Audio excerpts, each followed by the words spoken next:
ಇವತ್ತು ಇಡೀ ಕರ್ನಾಟಕ ರಾಜ್ಯದಲ್ಲಿರ್ತಕ್ಕಂತಹ ಎಲ್ಲ ಹಿಂದೂಗಳಿಗೆ ಒಂದು ಸುದಿನ ಅಂತ ಹೇಳ್ಬೋದು.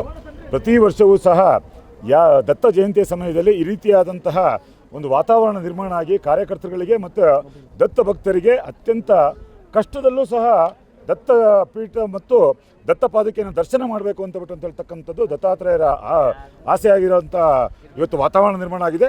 ಹಾಗಾಗಿ ಇವತ್ತು 10,000ಕ್ಕೂ ಹೆಚ್ಚು ಜನ ಈಗಾಗಲೇ ಚೆಕ್ಪೋಸ್ಟನ್ನು ಪಾಸ್ ಆಗಿದ್ದಾರೆ ಅಂತ ಹೇಳಿದ್ದಾರೆ. ಈ ಸಮಯದಲ್ಲಿ ಅನೇಕ ಜನ ಕಾರ್ಯಕರ್ತರುಗಳು ತಮ್ಮ ತಮ್ಮ ಊರುಗಳಲ್ಲಿ ಮಾಲೆಯನ್ನು ಧರಿಸಿ 9 ದಿನಗಳ ಕಾಲ ಕಠಿಣ ವ್ರತ ಆಚರಣೆಯನ್ನು ಮಾಡಿ ಇವತ್ತು ಬಂದು ಇಲ್ಲಿ ಸಮರ್ಪಣೆಯನ್ನು ಮಾಡಿ ಪಾದುಕೆಯನ್ನು ದರ್ಶನವನ್ನು ಮಾಡಿದ್ದಾರೆ.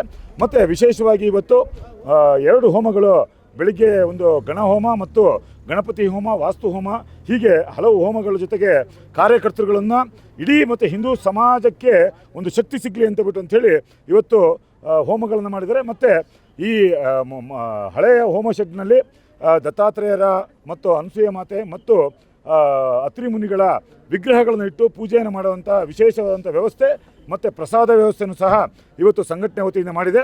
ಮತ್ತು ಈಗಾಗಲೇ ಇವತ್ತು ಪ್ರತಿಯೊಬ್ಬ ಕಾರ್ಯಕರ್ತನಲ್ಲೂ ಸಹ ಒಂದು ಆಗ್ರಹ ಏನು ಅಂತ ಕೇಳಿದ್ರೆ, ಏನು ಧರ್ಮಸ್ಥಳದಲ್ಲಿ ಯಾವ ರೀತಿಯಾದಂತಹ SIT ರಚನೆಯನ್ನು ಮಾಡಿ GPR ತಂತ್ರಜ್ಞಾನದ ಮುಖಾಂತರ ಏನು ಆ ಗೋರಿಗಳನ್ನು ಉತ್ಖನನ ಮಾಡಿದ್ರು, ಅದೇ ರೀತಿಯಾದಂಥ ಉತ್ಖನನ ಈಗ ಇಲ್ಲಿರ್ತಕ್ಕಂತಹ ಗೋರಿಗಳನ್ನು ಮಾಡಬೇಕು.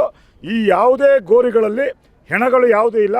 ಇದು ಹಿಂದೂ ಸಮಾಜವನ್ನು ಏನು ಸಮಾಜಕ್ಕೆ ಸವಾಲನ್ನು ಹಾಕಬೇಕು ಅಂತೇಳಿ ಉದ್ದೇಶದಿಂದ ಈ ರೀತಿಯಾದಂತಹ ವಿಚಾರವನ್ನು ಇಟ್ಕೊಂಡಿದ್ದಾರೆ. ಹಾಗಾಗಿ ಮತ್ತೊಮ್ಮೆ ಜಿಲ್ಲಾಡಳಿತಕ್ಕೆ ಮತ್ತು ಸರ್ಕಾರಕ್ಕೆ ಆಗ್ರಹವನ್ನು ಮಾಡುವಂಥದ್ದು, ನೀವು SIT ರಚನೆ ಮಾಡಬೇಕು ಮತ್ತು GPR ತಂತ್ರಜ್ಞಾನದ ಮುಖಾಂತರವೇ ನಿವೃತ್ತ ನ್ಯಾಯಾಧೀಶರ ಎದುರಿಗೆ ಒಂದು ಉತ್ಖನನ ಮಾಡಬೇಕು ಅಂತೇಳಿ ಆಗ್ರಹವನ್ನು ಮಾಡ್ತೀವಿ.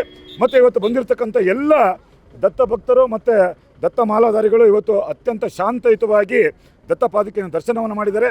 ಮತ್ತು ಮುಂದಿನ ದಿನಗಳಲ್ಲಿ ಏನು ಸುಪ್ರೀಂ ಕೋರ್ಟ್ನಲ್ಲಿರ್ತಕ್ಕಂಥ ಏನು ನ್ಯಾಯಾಲಯದಲ್ಲಿರ್ತಕ್ಕಂಥ ಹೋರಾಟ ಹಿಂದೂಗಳ ಪರವಾಗಿ ಬರುತ್ತೆ ಅಂತ ಹೇಳಕ್ಕೆ ಇಚ್ಛೆಪಡ್ತೀನಿ.